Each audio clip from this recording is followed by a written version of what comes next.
বাংলাদেশ খেলাফত মজলিস থেকে মনোনীত MP MP Hanzala যখন সংসদে যাচ্ছিলেন, সেনাবাহিনীর কোনো এক সদস্যের মুখ থেকে যেই অনাকাঙ্ক্ষিত শব্দটা বের হয়ে আসছে, ইচ্ছাকৃতভাবে আমরা ব্যথিত হয়েছি। জনগণের সবচেয়ে আস্থার জায়গা বাংলাদেশ সেনাবাহিনী, তাদের মুখ থেকে যখন ফেসিবাদী মন মানসিকতা বের হয়ে আসে, সেটা অবশ্যই আমাদেরকে দুঃখ দেয়। দর্শক, কে বা কারা এরকম শব্দ বের করেছেন একজন এমপি কে কেন্দ্র করে, চতুর্দিকের সিসিটিভি ফুটেজ চেক করে অবশ্যই তার মুখটা সামনে আনা উচিত এবং তাকে আইনের আওতায় আনা উচিত।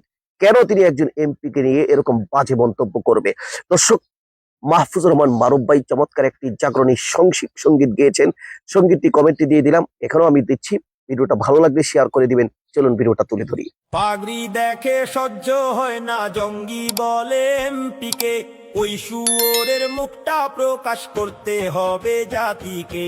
পাগড়ি দেখে সহ্য হয় না, জঙ্গি বলে এমপিকে।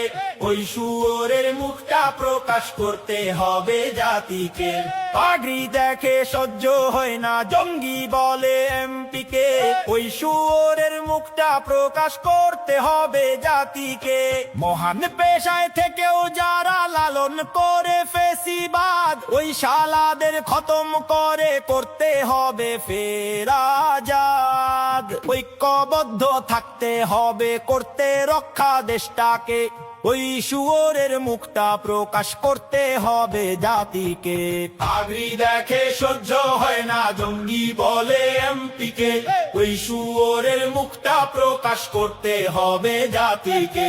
পাগড়ি দেখে সহ্য হয় না, জঙ্গি দর্শক, আমাদেরকে প্রতিবাদ জানিয়ে যেতে হবে, প্রতিবাদ করতে হবে। আইনের ফাঁকফোকরে যে বা যাহারা ওলামাই কেরামদেরকে তাচ্ছিল্য করার কথা বলবে, তাদেরকে আর ছাড় দেওয়া হবে না ইনশাআল্লাহ। নতুন বাংলাদেশে ফেসিবাদী মন মানসিকতা যারা লালন করবে, তাদেরকে ছাড় দেওয়া হবে না।